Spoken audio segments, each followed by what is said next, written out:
Le Bénin est fier d'avoir des voix. Le Bénin est fier d'être représenté sur la plus grande des émissions qui met en valeur les voix dans le monde, c'est-à-dire des Voice. Et cette fois-ci, c'est des Voice Afrique francophone, au cours de laquelle nous avons 4 Béninois qui ont passé la partie des auditions à l'aveugle. Il s'agit de Anandel, de Mathilde, de Karina Sen et de Giovanni. Bienvenue sur Gladi.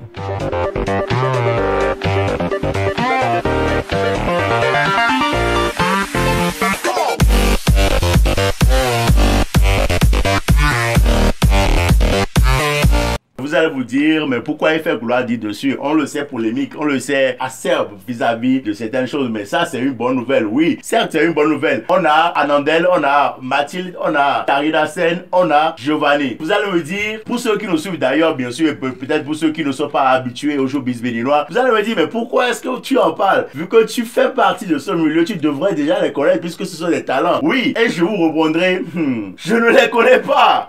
Mais je ne les connais pas du tout, ces gars-là. On a fait la sélection de The Voice à Cotonou ici et tenez-vous bien, ça n'a pas été du tout médiatisé. Ça n'a pas connu l'effervescence que des concerts de Tok Benito a au Bénin. C'est-à-dire que c'est passé carrément inaperçu. Et c'est exactement à l'image du sort qu'on réserve à ceux qui jouent de la voix au Bénin. Aujourd'hui, quand je vois les gens assis devant leur télévision, prendre le rendez-vous du samedi devant The Voice Africa pour regarder The Voice et crier de joie parce qu'on a retenu un Béninois, mais je me tonne, je me dis, le Béninois a cette culture, mais le Béninois sait-il qu'il faut que les gens chantent? Le Béninois sait-il qu'il faut que les artistes travaillent leur voix? Mais ça m'étonne, parce que je prends juste des exemples simples, parmi les 4. Anandel, je ne le connais personnellement pas, je ne l'ai jamais rencontré, je le connais juste parce qu'il est très actif sur les réseaux sociaux et qu'il est très taquin dans ses posts. Après, Karina Sen, le compte, c'est que c'est la veille de son passage, c'est-à-dire la veille de la diffusion de son passage sur des Voice, que par concours de circonstances, je cherchais des artistes gospel et je suis tombé sur elle. On m'a dit qu'elle a une très belle voix, je suis allé sur YouTube, je l'ai découvert. Mathilde, non, je la connais pas, je connais seulement son mari qui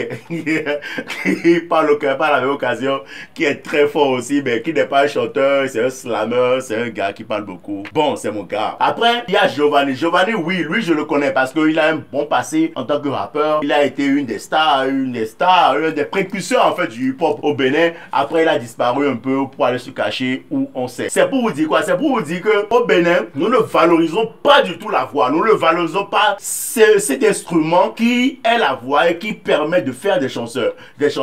Nous en avons plein. Mais nous en avons plein qui ont fait plein de concours, qui ont participé à plein d'émissions de ce genre, mais qui ne peuvent pas réunir 5 personnes dans une salle pour un concert. Je ne vais pas donner des exemples ici. Il y en a un pléthore et vous le savez. Mais aujourd'hui, quand on passe des Voice, je me dis que c'est quoi cette hypocrisie manifeste qu'on ressent sur les réseaux sociaux? On dit on est fier du Béninois, et des diffuseurs de télévision, des diffuseurs de radio, des gens comme moi qui sont sur les réseaux sociaux aussi, hein. On a aussi notre part de responsabilité qui félicite ces genre de personnes alors que lorsque ces genre de personnes font des chansons, on les écoute même pas parce qu'on se dit que ça ne va pas faire le buzz. On préfère écouter du sexe, on préfère écouter les voix rocailleuses, on préfère écouter du n'importe quoi et aujourd'hui notre musique est dénaturée alors que à la base on a des gens qui ont ce potentiel, qui travaillent ce potentiel et c'est justement ça que je viens fustiger. Ce qui se passe c'est de notre faute et c'est une faute partagée par tout le monde. Le jeune qui veut chanter, le jeune qui voit un artiste ne l'admire pas parce qu'il a la voix, ne l'admire pas parce qu'il est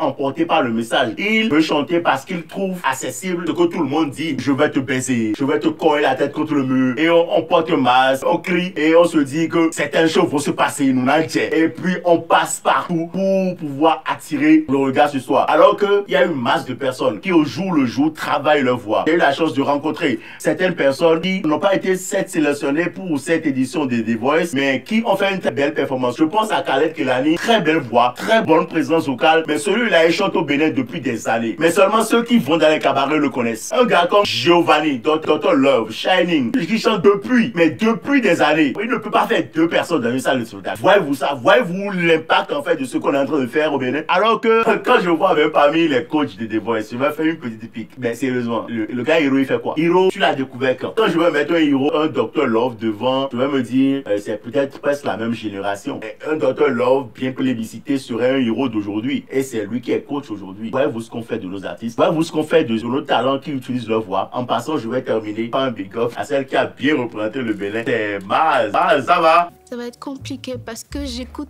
pas vraiment les musiques du Bénin. Je suis plutôt Céline Dion, Lara Fabian, Charlotte Diponda et voilà, ce genre de registre. Bisous. Merci, merci beaucoup.